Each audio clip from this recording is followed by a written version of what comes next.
Hi, my name's Aidan Rave. I'm Chief Executive at South Kesteven Council and I'm also the Deputy Lead for Solace on Innovation, Commissioning and Leadership. I want to talk a little bit about the position that local government finds itself in terms of commissioning new services for the 21st century. Local government's changed an awful lot over the last 20 years, but the world out there has changed more. And I don't think we've moved as fast as that big wide world out there has. We need to play catch up and we need to ensure that we are commissioning services that are relevant to that fast changing world out there.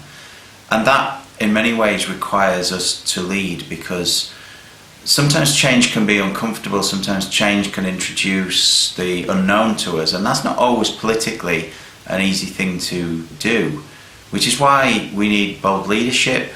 We need a clear idea of what our communities are and what they do, what their hopes are, what their ambitions are, and how we as relevant public services can make sure we meet that need. That's why I think leading commissioning is so important. That's why I think some of the ideas that are coming from some of the technical areas in the economy and from the new economy have got so much to offer to the way that we deliver public services. The greatest challenge for any organisation is to remain relevant to the people that it serves.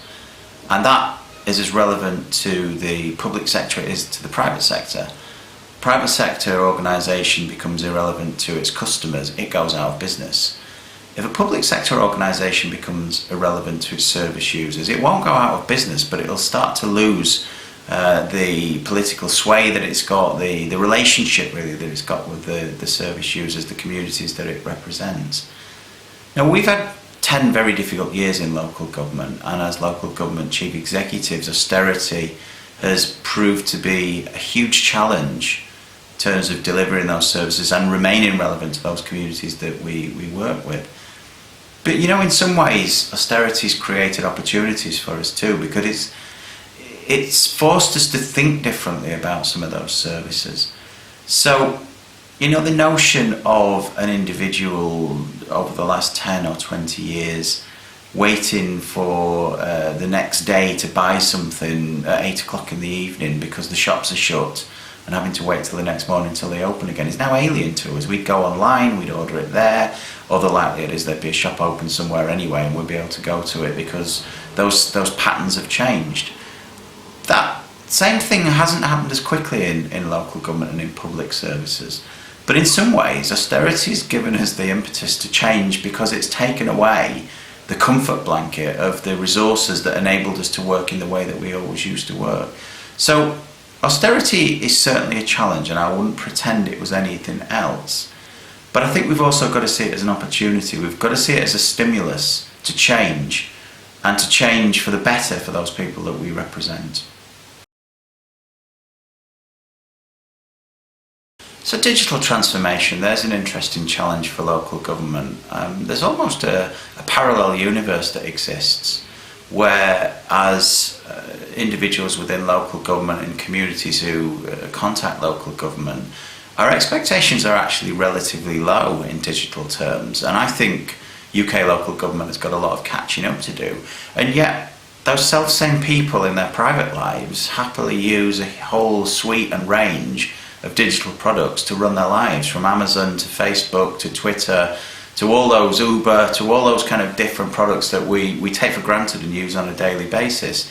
I think local government needs to amalgamate the two really and understand that it exists in that world, that Uber is as relevant to local government as it is to the wider world, and therefore we need to challenge ourselves to catch up. This is again an area where commissioning has a role, because there are partners out there that we can work with who can challenge us and can create better products that are more relevant to the people that we serve. That's something that in my council we're putting a huge amount of effort into, and indeed some investment, so we're putting our money where our mouth is. But the advantage I think we've got in approaching this in much more of a partnership way is that it's not a solution that's being done to us. It's a series of ideas that we're assimilating with our expertise of running community services and of working with local people to ensure that the digital solutions that we bring forward to those people are tailored to them, and not just a product that we've taken off a shelf and given them whether they like it or not. So there's a lot of opportunities for the whole of local government to learn, I think, from what some of our partners are doing in the wider economy, and to bring some of those benefits into the public sector.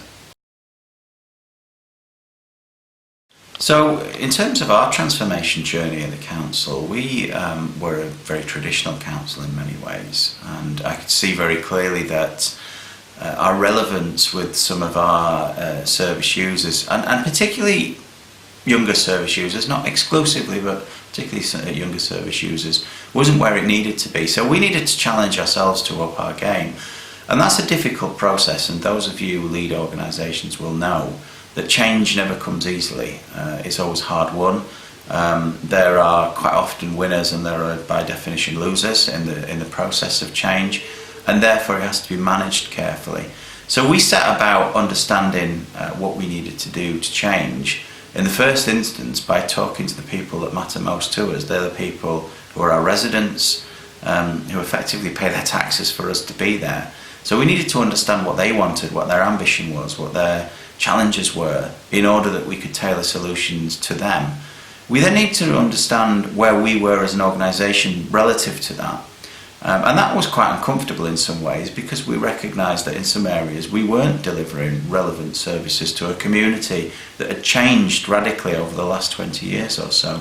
So there is effectively where change lives. You know, you've got to understand the difference between the customers, if you want to use that term, or citizens, or whatever you call them. They're the people that you serve, certainly as a local council, and where you are relative to that, where your skill sets are, where your ambitions are, where your behaviours are, where your ideas are, really, in terms of how relevant they are to that community. And that's the process that we went through. It wasn't easy, it remains difficult and challenging, but as I say to my staff on a regular basis, if it's not challenging us, then we're probably not being ambitious enough. In order to make fundamental and real change, rather than just talk about change, then you've got to get into difficult conversations, and that's something that requires leadership, which brings us right back to where we started, about leadership and commissioning. So there are some common mistakes, I think, that are made with commissioning, and I think it's important to understand what they are at times. There are lots of companies out there who will offer off-the-shelf solutions to councils, to public sector bodies, which I would say and urge to treat with great caution, because often if something looks too good to be true, it isn't. There are some challenges out there in terms of new entrants into the market, and I think we need to be very careful about how we deal with those. By the same token, there are some radical new companies coming through who we need to listen to, and we need to understand what they've got to offer. So my strong advice would be to not look for the easy solutions. Don't try and throw cash at a problem and think that that'll solve it, because it generally won't. Do understand what your challenges are, be honest about what they are, challenge yourself to probably feel a little uncomfortable about how deep those challenges go, and don't be afraid to work with smart organisations in order to co-design solutions to some of the challenges that you're facing. There's no single organisation that has all the good ideas. There's no single sector that has all the good ideas. There are great ideas in the public sector, there are great ideas in the private sector, and there are great ideas in the voluntary and community sector. Sometimes we can overlook that.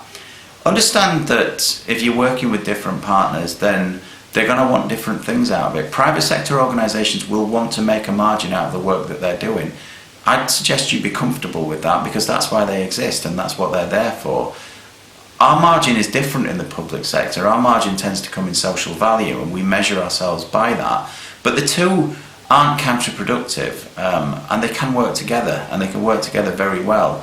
That takes leadership, and leadership's an important component part. So understand some of the challenges that you face, open your eyes to where some of the solutions are, and I think there are some great opportunities out there for local government in the future.